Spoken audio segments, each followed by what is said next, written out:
La-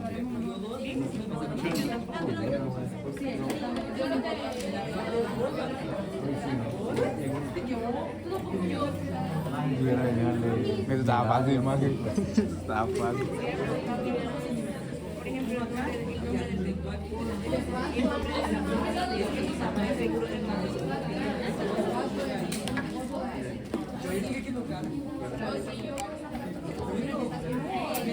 Su madre, la otra semana de exámenes.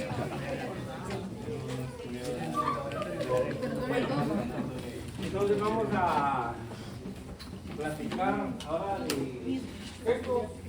Ya dejamos atrás a Tremátola.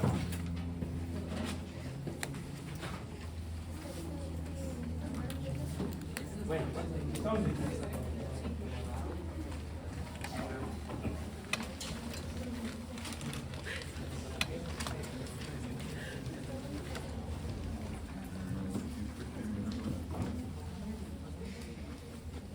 listo. Sí, sextos, pero siempre seguimos en la parte de platicamiento.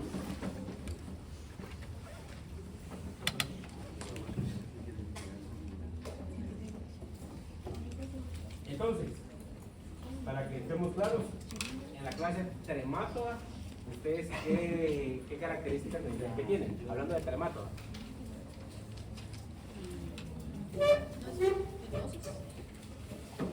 Exactamente, en el caso de tremátoda vamos a ver que son muy importantes estas cosas. Ahora, cuando estamos hablando de esto, vamos a ver que ahí ya cambia el asunto. Dentro de la clase sexto vamos a platicar netamente de eusexto y vamos a platicar básicamente de tenia solium y tenia saginata. Entiéndase que estas son las famosas solitarias. En el caso de la tenia solium era la tenia o la solitaria que es del cerdo y en el caso de saginata es del bovino.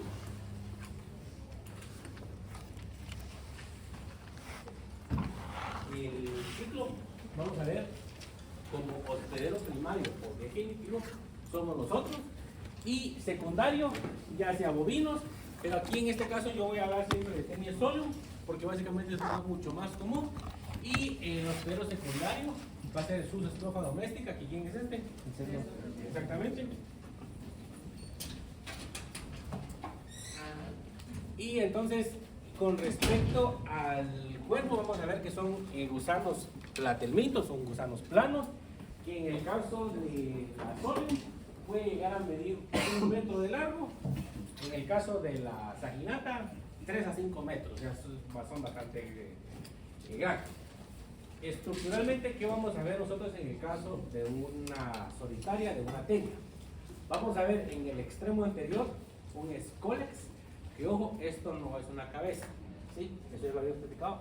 El escólex básicamente solo es un órgano de fijación donde el gusano, el parásito se ancla al intestino del hospedero. Hacia posterior de escólex vamos a encontrar el cuello, muy importante porque básicamente es aquí donde se van a empezar a conformar o desarrollar la cadena de cada uno de estos segmentos que es el proglótido, ¿sí? Hacia posterior o hacia caudal del cuello yo voy a encontrar el estróbilo, que el estróbilo básicamente es una cadena de proglótido, ¿sí? Vean que yo aquí me referí al extremo anterior, no craneal ni cefálico, porque no hay un proceso de cefalización. Estamos viendo que no hay una cadena como tal.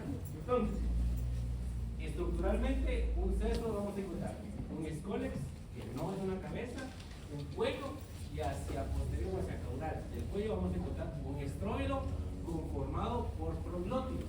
Los proglótidos van a ver ustedes de que tienen distintos grados de maduración con respecto a dónde se sitúan.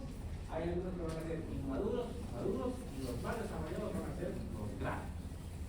Entonces, con respecto al escólex y cuello, vamos a ver que va a tener una forma piriforme, es decir, forma de esfera, y es bastante reducido, básicamente 1 milímetro de diámetro, sumamente chico. Vamos a ver que se va a acompañar de 4 ventosas, aquí veo 1, 2, 3, pero como es una vista lateral, si yo lo viera en vista dorsal, voy a ver las 4 dosis, ¿sí? Que eso básicamente, junto a la musculatura que tiene el gusano, básicamente van a ser las veces de sugestión a nivel intestinal. Luego voy a encontrar, con respecto a la Taenia solium, voy a encontrar un rostelo. Este rostelo básicamente es una corona de gancho que además o ayudando a las ventosas va a ser mucho más fuerte la sugestión. Con respecto a la Taenia saginata, rostelo no vamos a encontrar, sino que únicamente las ventosas. Es decir, que yo aquí ya puedo hacer una distinción entre dos especies. Saginata únicamente va a tener ventosas, y en el caso de solium, además de las ventosas, va a tener rostelo. Y tanto el conjunto de ventosas y rostelo voy a denominarles órganos de fijación. En el caso del rostelo podemos encontrar de 22 a 32 gramos, y como les comenté, básicamente estos se anclan en la pared intestinal y ahí se queda fijo. Con respecto hacia el cuello, hacia posterior, vamos a ver que aquí es donde se empiezan a formar cada uno de los proglótidos, cada uno de estos segmentos que conforman el estroide. Estos proglótidos que están formándose básicamente va a ser a través de un proceso de fisión transversa, y es aquí donde vamos a encontrar el sistema de reproducción asexual. Dependiendo quién dictamiza, dependiendo de la literatura que ustedes consulten, este cuello puede denominarse zona de crecimiento, zona de florecimiento o zona de proliferación. ¿Por qué? Porque es aquí donde se empieza a formar el estroide. Entonces, ¿qué tipo de metamerismo habíamos hablado? ¿Qué es esto? Exactamente, no es un metamerismo verdadero. ¿Por qué? Porque a medida que la solitaria o la Taenia va envejeciendo, se van formando cada uno de estos proglótidos, ¿sí? Entonces no va a ser un número uniforme. Una Taenia que tiene 3 meses de edad no va a tener los mismos cantidades de proglótidos que una Taenia que tenga 3 o 5 años de edad. Dependiendo qué bien la traten ustedes, puede tener ahí bastante tiempo con ustedes, ¿sí? ¿Preguntas por el momento? ¿No? Bueno, ahora, hablando del estroide, podemos encontrar entre 800, 900, más menos proglótidos. Entonces, un estróide es un conjunto de proglótidos. Estos proglótidos básicamente es una unidad estructural funcional completa de cada una parte de esta Taenia. Cada uno, hola.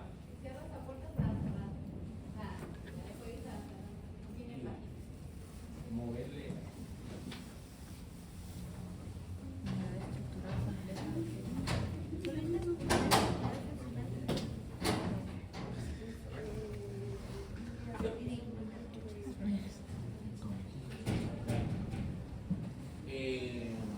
Yo les estaba comentando. Bueno, entonces, cada proglótido es una unidad funcional estructural completa a nivel del estómago. Cada uno de estos proglótidos, vamos a ver, que hay un segmento de tegumento importantísimo para el proceso alimenticio, de respiración, pero también cada uno de estos proglótidos va a tener sus propias estructuras sexuales, tanto masculinas y femeninas. Aquí estamos hablando que son organismos monoicos, ¿sí? Vamos a ver que no hay metámeros como tal. ¿Por qué? Porque les comenté, no hay una segmentación uniforme en una especie, puede variar entre una y otra fase de reproducción legal, y también cada uno de estos proglótidos va a tener parte del sistema excretorio y nervioso. Ahora, cuando estamos hablando del estrógeno, los proglótidos vamos a subdividirlos, a subclasificarlos dependiendo dónde se sitúan y las características histológicas de cada uno. Entonces, vean, aquí lo que tengo yo son proglótidos grávidos, son los que están hasta atrás. Aquí lo que ustedes ni siquiera logran ver, esto es el escólex, un diminuto cuello, y hacia posterior, hacia caudal, ya vienen todos los proglótidos de su respectivo orden. Los más cercanos al cuello van a ser los inmaduros, más o menos 200. Hacia posterior vamos a encontrar los maduros, entre 100 y 150. ¿Qué diferencias puedo encontrar yo entre un proglótido inmaduro y uno maduro? Vamos a ver que inicialmente todos los proglótidos maduros van a tener únicamente desarrolladas estructuras sexuales masculinas, y posterior se van a formar las estructuras sexuales femeninas. Y eso se va a conocer como rotando. Yo estoy esperando que se formen primero las estructuras sexuales masculinas y luego las femeninas, y eso va a ser rotando. Y lo contrario sería ¿qué cosa? Exactamente, protoginia. Y vamos a ver entonces de que estamos hablando de organismos monoicos, y la forma de estos proglóctidos maduros es más o menos cuadradita. Hacia posterior de estos proglóctidos maduros vamos a ver los granos, entre 100, 150, un poquito más a veces hasta 200. Aquí vamos a ver de que estos proglóctidos únicamente van a tener órganos sexuales distendidos, que entiendas un útero ramificado y distendido, y básicamente vamos a ver que va a haber una papila genital y un poro, que es básicamente muy importante en el ciclo de reproducción de este gusano. Y vamos a ver que a medida que van envejeciendo los proglóctidos, ellos se van a ir soltando, se van a ir separando del estróbilo. Y ese proceso de separación, o que se van soltando los proglóctidos grávidos, ojo, únicamente son los grávidos que se van a soltar porque ellos ya completaron su proceso reproductivo, va a ser a través de un proceso que se conoce como apólisis. Como siempre les comento, en el caso de apólisis es un término utilizado en distintos grupos, pero tiene un significado completamente diferente. Cuando estemos hablando de insecta y artrópoda, vamos a referirnos siempre a apólisis, no tiene nada que ver con esto.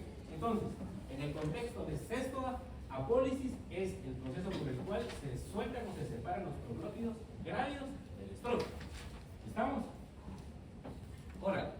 Ahora, cuando estamos hablando de la pared corporal en este momento, vamos a ver que hay una artícula básicamente, que es el mecanismo por el cual se protege el gusano de los tubos digestivos de los pelos. Vamos a ver que hay distintas capas. Externamente lo que más vamos a encontrar, ¿qué es esto? ¿Cómo? Exactamente, carbonato de calcio.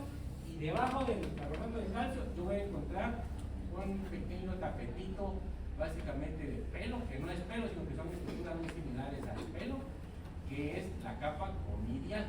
Esta capa comidial básicamente está formada por microtelicos. Como su mismo nombre lo indica, el prefijo micro, ¿qué significa? Pequeño, y trico, pelos, pequeños pelos, ¿sí? Estos microtricos, la función es básicamente, al igual que lo vimos en el caso del dermato, en el caso de la infección hepática, básicamente es anclarse a la pared intestinal para más o menos tener un tanto de fricción. Debajo de la capa comidial, que es este tapetito que ustedes ven aquí, vamos a encontrar una capa homogénea, y todo esto está siendo sostenido por una membrana basal. En la membrana basal vamos a ver muy importantes distintos tipos celulares. Aquí la que me interesa que vean es esta glándula celular, que esta va a bañar la cutícula básicamente a modo de secreción de enzimas para que este proceso sea digerido a nivel, o el alimento que sea absorbido a nivel de la flora intestinal pueda pasar a través del tegumento con un proceso de difusión. Vamos a encontrar también debajo de la membrana basal una capa muscular, que puede ser circulares, longitudinales, y también vamos a encontrar células subcuticulares, que como su mismo nombre lo indica, que son estas que ustedes ven aquí, su mismo nombre lo indica, básicamente van a secretar cutícula. Vamos a encontrar que a nivel del pared, ¿sí?, debajo ya de todo esto, vamos a encontrar la capa muscular como les había indicado, pero vamos a encontrar también células limosas. La función de esas células limosas básicamente es bañar el cuerpo del cesto del moco, y con eso se va protegiendo las secreciones y enzimas digestivas de los cerebros. ¿Preguntas? Eso lo vamos a ver en el laboratorio el día de hoy, que yo también puedo hacer una división de los cortes o los tejidos que se encuentran en cada uno de los proglóctidos. Lo que está hacia los lados o externamente va a ser la capa cortical o la corteza, y lo que se sitúa hacia el centro es la parte medular o la médula. Eso lo vamos a ver en el laboratorio el día de hoy. Con respecto al tegumento, va a ser rico en mitocondrias, básicamente necesita realizar procesos de captación de energía, de gusano.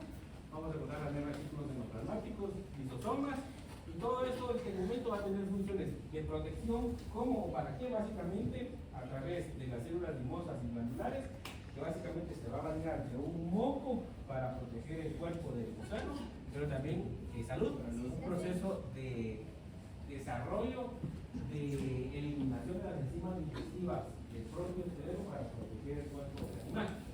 Vamos a ver también que va a haber un proceso de absorción de humedad, que básicamente está captando y hidratándose el bicho, en la sujeción a través de la capa conidial de los microtricos, y también vamos a ver que hay una forma de mantener la forma, fíjense, la surgencia.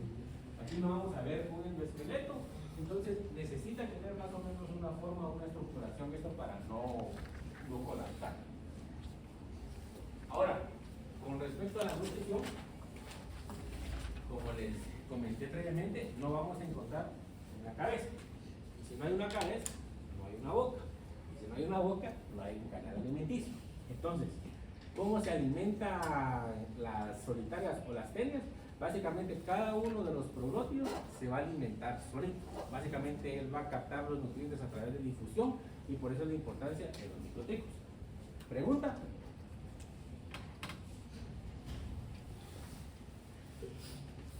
Entonces, si no hay un canal alimenticio, sino que cada uno de los proglótidos se va a alimentar a través de difusión, eso va a ser un tipo de alimentación saprozoica, como ya lo comentamos al inicio de este curso.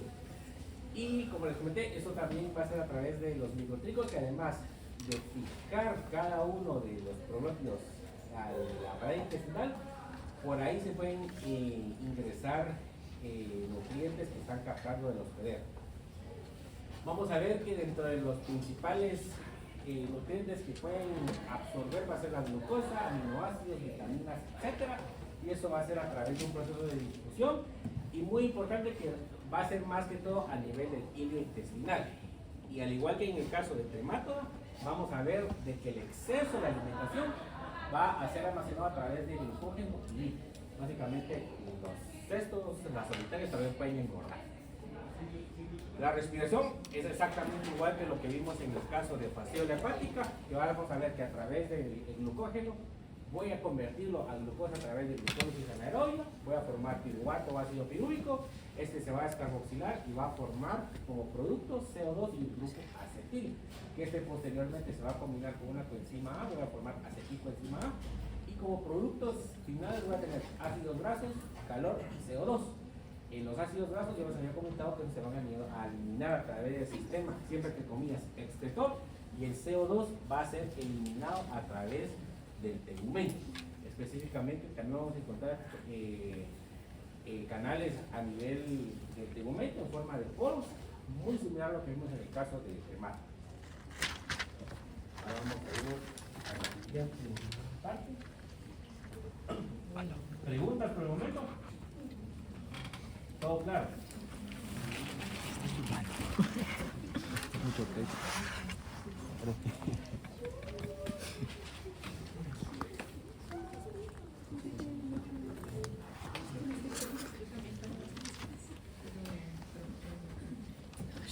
Pues les comento que hace 100 años la gente también tenía sus complejos y algunos decían que estaba muy gordito, estoy muy gordita y no quiero ser bulímico ni anoréxico. Entonces, ¿qué puedo hacer para adelgazar? Pues voy a ver, a adquirir una solitaria y con esta se va a alimentar a expensas mío y básicamente voy a adelgazar. ¿Sí? Bueno, ahora, ¿cómo está conformado el sistema nervioso de estos animales? Vamos a encontrar en la porción más anterior ganglios cerebrales, que es directamente a nivel de articulares, pero esto no me gustaría verlo como tal. Cuando hablamos de ganglios, básicamente son ensanchamientos o dilataciones de un cordón nervioso. Eso lo vamos a ver también en el caso de la artrópoda, que sucede de la misma forma. Esto va a formar un complejo cerebral que vamos a ver que va a haber un anillo rostelar o un anillo nervioso del rostelo que básicamente está captando información de lo que está sucediendo alrededor de sí. Y eso va a ser a través de estos ganglios rostelares, que básicamente son dilataciones. Vamos a ver de que hacia posterior o hacia caudal vamos a encontrar cordones nerviosos longitudinales en un número de 10. Pero los más grandes, los más largos van a ser los cordones nerviosos longitudinales laterales, uno a cada lado. Entonces, de aquí tengo cordones nerviosos, 5 del lado derecho, 5 del lado izquierdo, y los más grandes van a ser los laterales. Estos tienen la característica que vienen desde el escólex hacia el último proglótido grávido, ¿sí? Y básicamente van a ir acompañando al canal excretor longitudinal. Entre cada uno de los proglótidos también vamos a encontrar un anillo conector que básicamente está captando información entre dos proglótidos, y este anillo conector también va a ir acompañándose transversalmente en un canal excretor. Ahora, cuando estamos hablando del sistema, siempre entre comillas, excretor, vamos a ver que hay vasos excretores en números de 4, 2 dorsales y 2 ventrales. En el caso de los dorsales, únicamente los vamos a encontrar a nivel del escólex hasta los proglótidos inmaduros, y con respecto a los ventrales, esos sí van a venir siempre desde el escólex hasta el último proglótido grávido. Y básicamente estos van a ir acompañando a los cordones nerviosos longitudinales laterales. Básicamente vamos a tener entonces canal excretor longitudinal y nervioso que van acompañándose entre sí. Vamos a encontrar que a nivel anterior, a nivel del escólex, vamos a encontrar un plexo nefridial, que es esta estructura que ustedes ven aquí, que va a estar acompañándose de células flamígeras.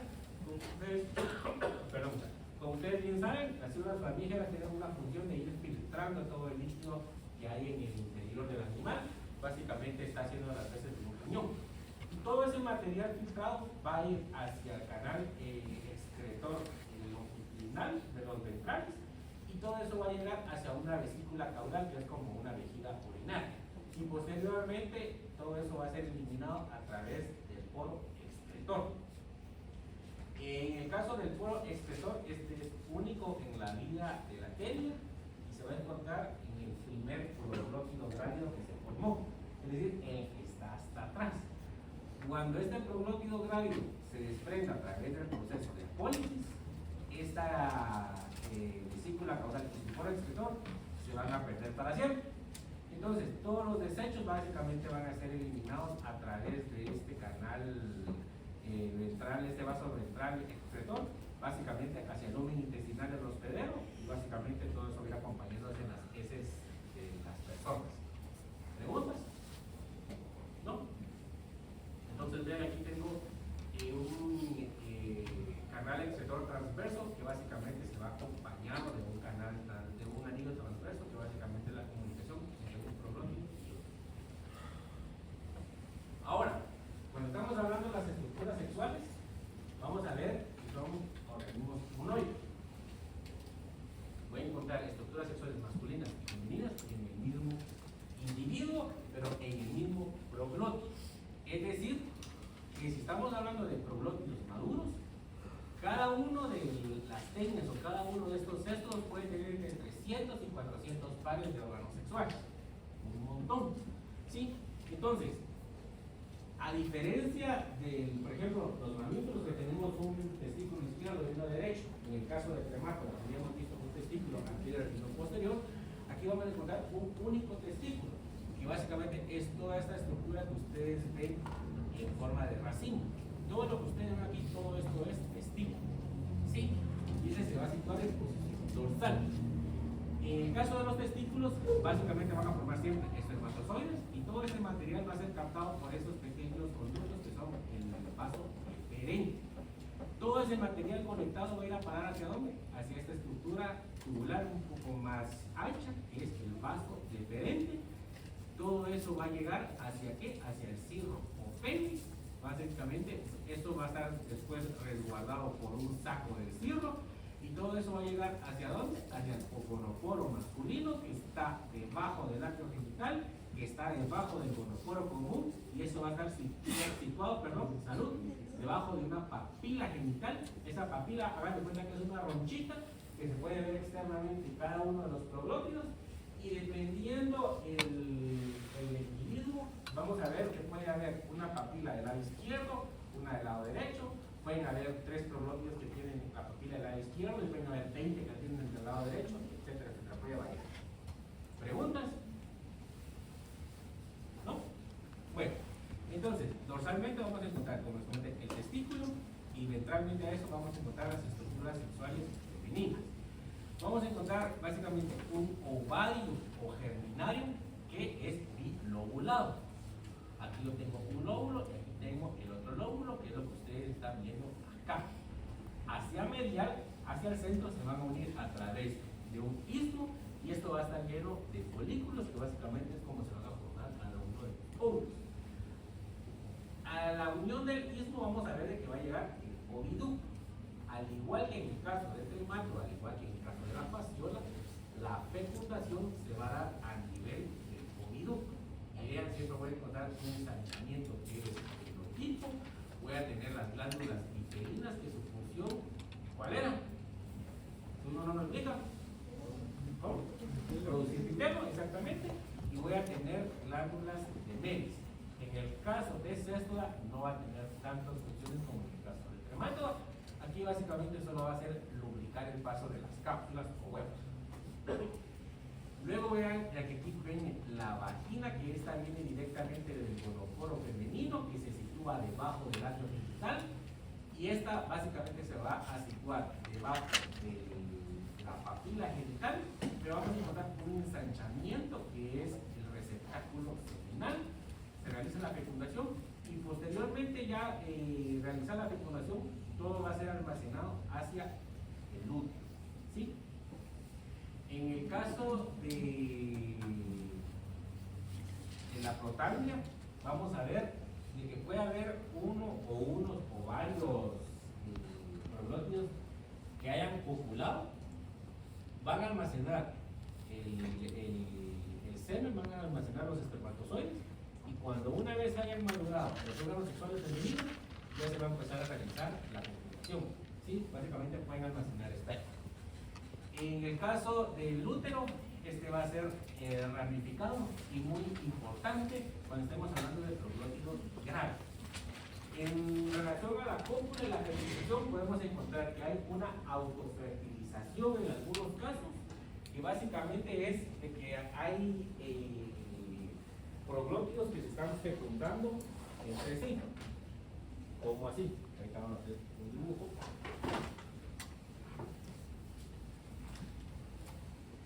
Entonces, yo aquí tengo el cuerpo de la solitaria, vamos a hacerlo más corto. Sí.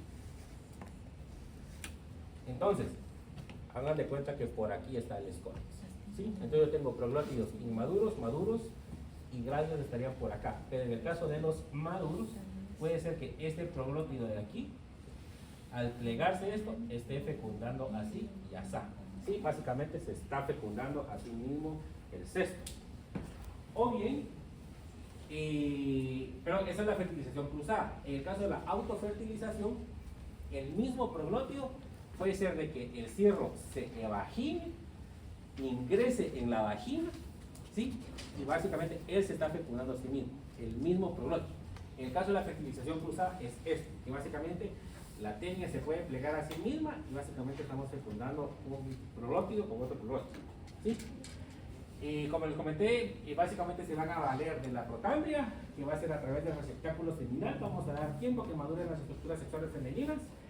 Una vez se haya realizado el proceso de cópula, vamos a ver de que todo esto se va a ir desplazando hacia caudal. ¿Por qué? Porque están a nivel del cuello, se están formando proglótidos inmaduros y todo eso se va empujando y se va corriendo. Entonces, una vez se da el proceso de cópula, los proglótidos que una vez fueron maduros se van a conformar grandes. Y vamos a ver de que va a haber una degeneración completa de todas las estructuras que hay aquí. Ya no vamos a encontrar ninguna estructura sexual masculina ni nada de eso. Únicamente vamos a encontrar un útero ramificado y distendido. Y cada uno de estos proglótidos grávidos en su útero puede tener entre 20 a 40 mil huevos o cápsulas. ¿Sí? ¿Preguntas? ¿Entendimos esto? Bueno, ahora se realizó el proceso de fecundación. Voy a hacer una autofecundación, o una fecundación cruzada. Según sea el caso, se va a formar un cigoto. Vamos a ver de que se van a formar primeramente dos células, un micrómero y un megámero.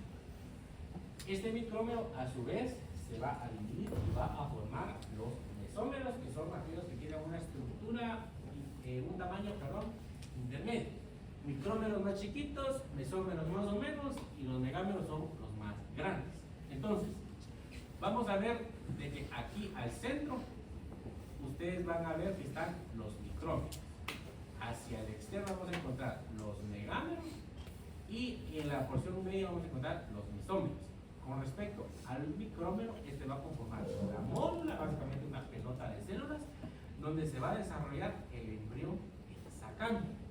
Este embrión hexacanto tiene la característica que tiene glándulas de penetración, ¿sí?, con sus membranas hexacantas respectivamente, y todas estas van a originarse de oncoblastos. Los oncoblastos básicamente son los que van a dar origen a las glándulas de penetración, que eso nos va a servir más adelante.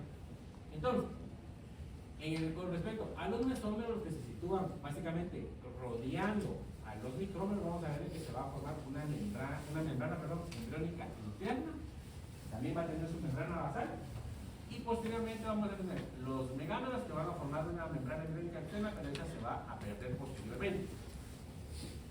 Entonces, todo este conjunto de tejidos básicamente van a formar posteriormente una oncósfera. Una oncósfera que esa va a ser eliminada hacia el intestino, hacia el lumen intestinal del hospedero y consecuentemente hacia las heces. Entonces, una oncósfera básicamente es el embrión con sus membranas hexacantas, su membrana basal, su embriocoro, que básicamente es un pequeño orificio, y su cubierta, su cascarita, que básicamente lo va a proteger. Entonces, como así, en el caso de nosotros, Homo sapiens, vamos a tener a la solitaria. Esta solitaria va a estar ahí alimentándose de lo que ustedes estén comiendo, ya sea que coman muy bien o coman muy mal, pero ahí le está comiendo a la solitaria. Cada uno de los proglótidos maduros va a copular entre sí o se va a autofecundar según sea el caso. Posteriormente que se haya dado el proceso de fecundación, ya el proglótido grávido va a empezar a formar la oncósfera, ¿sí? Básicamente ya un cigoto ya listo para ir a parasitar. ¿A quién? ¿Al cerdo o a la vaca? Pero ¿cómo así? Les voy a poner en contexto. Básicamente, eso se da cuando hay malas condiciones de higiene, malas condiciones sanitarias en las poblaciones. Siempre les hago les digo esta historia para que ustedes tengan el contexto. Ya hace más de 10 años yo me fui a hacer mi EPS a Chimaltenango. ¿Hay alguien en Chimaltenango acá? Qué bueno. No tengo nada en contra de la gente de Chimaltenango, porque eso pasa en todos lados. Yo fui a San Martín Quirotepec. Entonces, yo hice mi EPS cuando cayó el problema de PPC otra vez aquí en Guatemala. Entonces, básicamente teníamos que estar vacunando coches. Y uno tenía que ir a todos lados, ¿verdad? Entonces, yo hacía mis jornadas y a donde fuera tenía que ir a vacunar coches. Y una vez, yo entré a un cuchitril, pero yo sí sentí olor a popó, pero a popó de gente. Y dije, ¿por qué huele a popó? Yo en mi ignorancia de no conocer cómo vive la gente, es que me dijo, es que la gente se hace popó aquí, porque eso le da a comer al cerdo. Entonces la gente dice, el coche es coche y come lo que sea. Entonces, cuando ustedes, si en algún momento van ustedes al altiplano, van a algún lugar y ven que hay, sienten el olor de la gente, o de mala patalás, ¿ven? Hay que tener en conciencia a la gente. ¿Por qué? Porque básicamente ustedes están replicando el ciclo que pasa acá. ¿Por qué? Porque ¿qué pasa si yo tengo una solitaria que básicamente ya me ha acompañado durante varios años de mi vida y hay una reproducción entre proglótidos maduros y van a formar las oncósferas y vengo yo y me defeco donde está el cerdo y el cerdo se come mis heces? ¿Qué es lo que va a pasar? De que el cerdo se va a comer los proglótidos grávidos y las oncósferas que yo le eliminé a través de las heces. Y es donde ahí vamos a ver de que al ingerir el cerdo se va a comer esto, los proglótidos grávidos y las oncósferas, se va a liberar un hexacanto, que es esta estructura que ustedes ven que tiene 6 ganchos, se va a anclar al intestino, va a viajar a través de la circulación sanguínea y se va a ir a anclar a un músculo. Y eso es lo que se conoce como cisticerco. ¿Sí? Ahora, vamos a ver, después ahorita, terminando esto, vamos a ver cómo es el ciclo de la teniasis, que es en el mejor de los casos, y la cisticercosis, que es en el peor de los casos. Entonces, como les comenté, va a viajar al intestino con las glándulas de penetración, se va a formar, va a viajar a través de la circulación sanguínea y va a formar un cisticerco. Cisticerco, ojo, termina en O, cisticerco. Esa diferenciación nos va a servir después. Y va a formar un cisticerco celuloso. Entonces, vine yo, no tengo baño, o soy sucio, me dio hueva, y yo vengo y me defeco ahí donde están los cerdos, el cerdito se comió eso, y luego vine yo y fui posteriormente a la casa de Denis, que él me dijo que él mata cerdos, que tiene habilidad para matar cerdos, pero Denis ni se ha graduado y tiene un cochinero ahí. No, nadie nos inspeccionó que estaba bueno, que estaba malo. Matamos el cerdo, cuadramos el business, y entonces vine yo, ya el cerdo matado, vine y le dije, Simon, anda a vender la carne. Entonces Simon perdió la carne, y entonces vino Silvia, andaba con huevo, le gusta la carne medio crudona, dijo, entre más sangre, más rica, y entonces se comió la carne sin cocinar bien. ¿Y qué se comió? El cisticerco. El cisticerco va a llegar a nivel estomacal, se va a romper y se va a liberar un proescolex. Y básicamente se replica el ciclo, donde va a llegar otra vez la tenia, se va a anclar a nivel intestinal, se van a formar los proglótidos a través de un proceso de fisión transversa a nivel del cuello, van a madurar en maduros grávidos y se completa el ciclo. ¿Estamos ahí? ¿Preguntas? Para que se complete el ciclo siempre tiene que ser el cerdo. Tiene que ser. Sí, el cerdo o la vaca, en el caso de tenia sanguinaria. ¿Sí? Ahora, ¿cómo así? Vamos a ver entonces. Lo que pasa, está en color azul, es lo que pasa en nosotros como humanos. En color rojo es lo que va a pasar en el cerdo. Y el número 6 básicamente es a nivel ambiental. Entonces, yo tengo una tenia en mi intestino. Hemos sido muy felices durante los últimos 5 años. Y vamos a ver de que va a empezar a madurarse a través del proceso de fisión transversa, proglótidos maduros, estos van a copular, ya sea el mismo proglótido o entre sí, se van a madurar como tal, y luego vamos a ver de que va a haber una degeneración a nivel interno de esos proglótidos maduros, y vamos a conformar proglótidos grávidos. Esos proglótidos grávidos ya van a tener las oncósferas en su interior, y todo eso va a ser eliminado en las heces, perdón. O sea, si yo tengo las malas condiciones de que mala pata, las condiciones de pobreza en el país son severas, no hay baños, y la gente tiene la mala costumbre de irse a defecar en las cochiqueras, o se defeca en el monte y quieren a los cerdos sueltos, el cerdo va a ir a comerlo con cuento, ¿sí? Entonces, el cerdo mala pata se comió lo que no se tenía que comer, vamos a ver que esa ancosfera va a llegar al intestino, se va a liberar el hexacanto que va a llegar a los vasos sanguíneos a nivel intestinal, va a haber una circulación central a nivel del corazón, va a buscar músculos, básicamente puede ser en la lengua o cualquier músculo del cerdo, y se va a formar un cisticerco que ustedes los van a ver ahí en el laboratorio, que básicamente son pequeñas cápsulas, pequeñas vejillitas, ¿sí? Si ustedes después llevan esa carne, la comen cruda o mal cocinada, ustedes están ingiriendo íntegro el cisticerco, que este se va a romper a nivel intestinal y básicamente van a tener su tenia gratis, ¿sí? ¿Preguntas con respecto a esto? O sea que si la carne está bien cocinada, se muere el cisticerco. Sí. A ver, entonces aquí tenemos dos condicionantes. Primeramente, es de que la gente, algunas veces por desconocimiento e ignorancia, hace prácticas no tan agradables, defeca donde sea o dentro de los cuchipiles. Luego tenemos una deuda como facultad y como población de médicos veterinarios, que no hay tantos médicos veterinarios en la parte de rastros. Van a ver ustedes que prácticamente cualquier persona mata animales en su casa y ahí uno no sabe qué cochinero hay o qué está pasando ahí, y luego es como, tome su carnita. Entonces, si ustedes compran carne de dudosa procedencia y no la cocinan bien, básicamente están aumentando las probabilidades de adquirir una tenia, ¿sí? En el caso de la carne de cerdo, en las condiciones donde mejor se cocina, y que estoy seguro que a la mayoría les gusta, son las carnitas, porque básicamente se están cocinándose su propia grasa y hay un montón de temperatura ahí. Las carnitas relativamente son bastante seguras. Ahora, eso es con respecto a la teniasis, que es en el mejor de los escenarios. Tener una tenia no los va a matar, pero ustedes están liberando constantemente proglótidos grávidos y las oncósferas al medio ambiente. Y entonces, si ustedes van al baño y no se lavan bien las manos, ahí tienen un problema.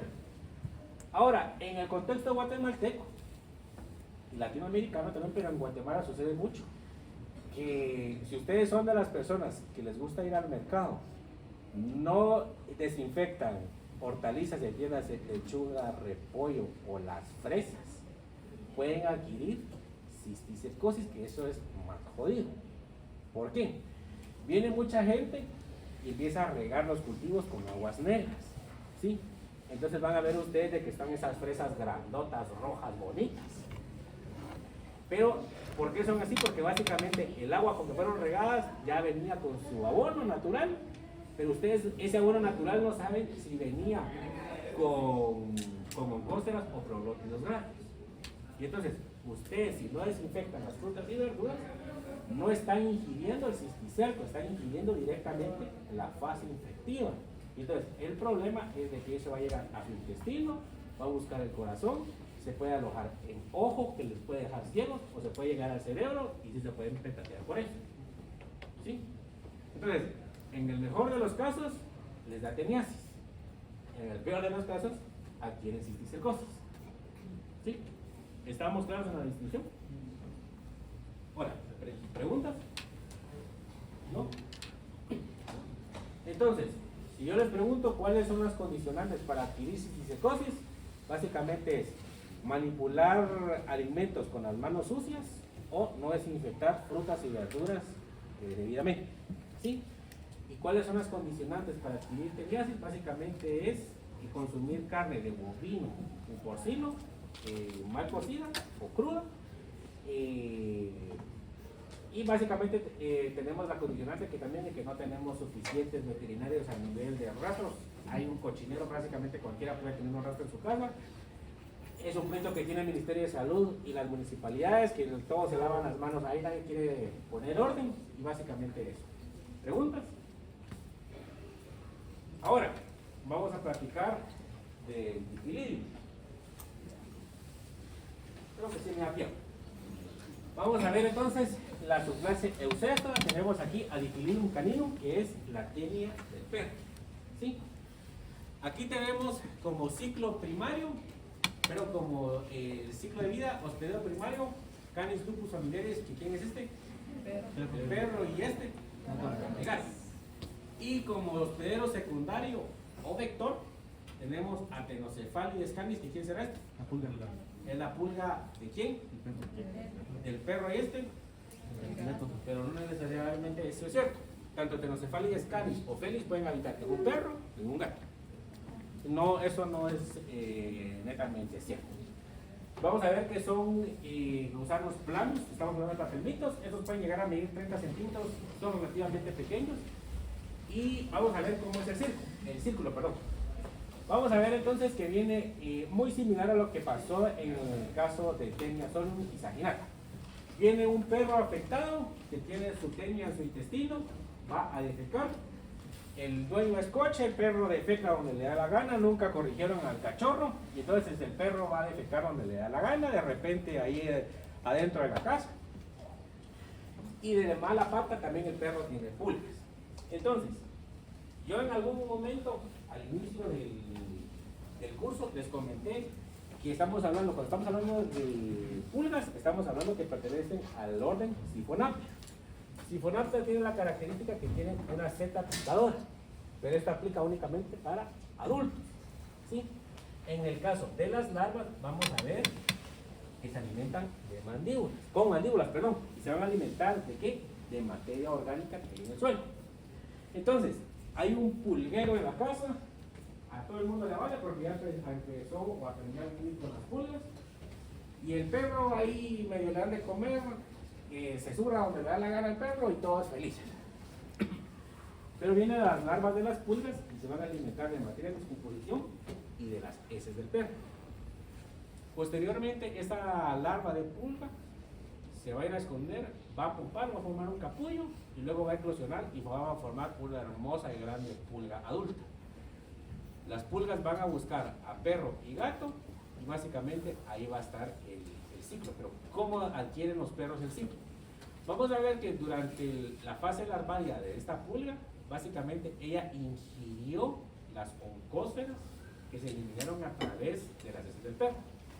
Y en el tejido de las pulgas se formó un cisticercoide.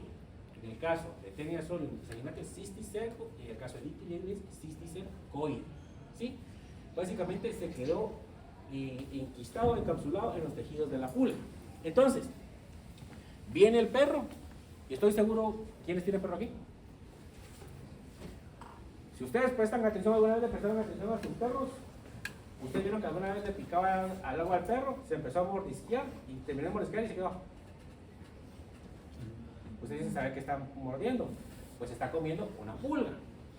Y entonces, la pulga que tiene su cisticercoide de Dipilidum caninum, básicamente al llegar al nivel intestinal, se va a romper, se va a liberar el cisticercoide, se va a liberar el hexacanto y se continúa el ciclo.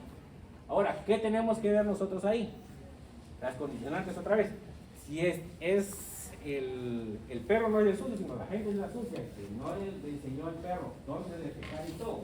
Y de mala pata, ustedes tienen hermanitos o tienen hijos y el bebé está por ahí agarrando lo que sea, puede venir el niño, puede agarrar una pulga que ande por ahí, o a veces ve al perro con una pulga, la agarra y se la come. Y adquirió ahí el niño, el cisticercoide se va a romper y va a tener un Dipilidum caninum en su intestino. O de mala pata, ustedes son aquellos que les gusta pegarles los buenas trincadas a los chuchos. El chucho puede tener entre sus dientes un cisticercoide y restos de pulga, y ustedes se le pegaron una trincada de vida al perro, ustedes están agarrando ahí el cisticercoide. Entonces, si les gusta besar a su perro, por lo menos desparasiten. ¿Sí? Y entonces, en el contexto de Dipilidum caninum, ¿qué creen ustedes que será lo importante hacer ahí? ¿Matar al chucho? ¿Cómo dice? Exactamente, controlar las pulgas. ¿Sí?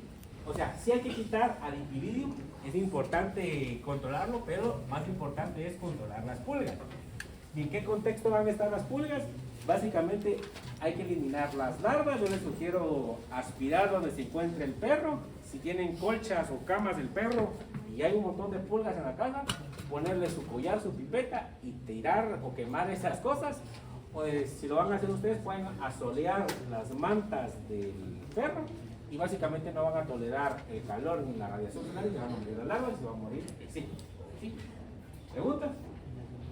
Cuando nos pica una garrapatita de esas arañitas, ahí no pueden inocular el gato. Ahí estamos hablando de otro tema completamente diferente. Cuando lleguemos a trópicos vamos a hablar otra vez de todo esto. En el caso de garrapatas, no importan los sesgos, sino que ahí estamos hablando de libros y los temas. Pero esos son otros 50 centavos. Entonces, ¿cómo se ve el Dipilidum? Básicamente, si el perro hace defeca, ustedes van a ver que son como semillitas de pepino. Y a veces viene el perro, lo hacen todos los perros, esto les da picazón y se empiezan a lamer el área anal. Puede quedarse un proglótido entre los dientes y ustedes, ay, vení que no sé qué, y se están trincando al perro y están comiendo el proglótido oral de Dipilidum. ¿Sí? Entonces, diagnóstico fácil. Si ustedes ven que hay una estructura que parece semillas de pepino en las heces del perro, eso es Dipilidum. ¿Sí? ¿Preguntas? ¿No? Entonces, lo dejamos por aquí. Seguimos.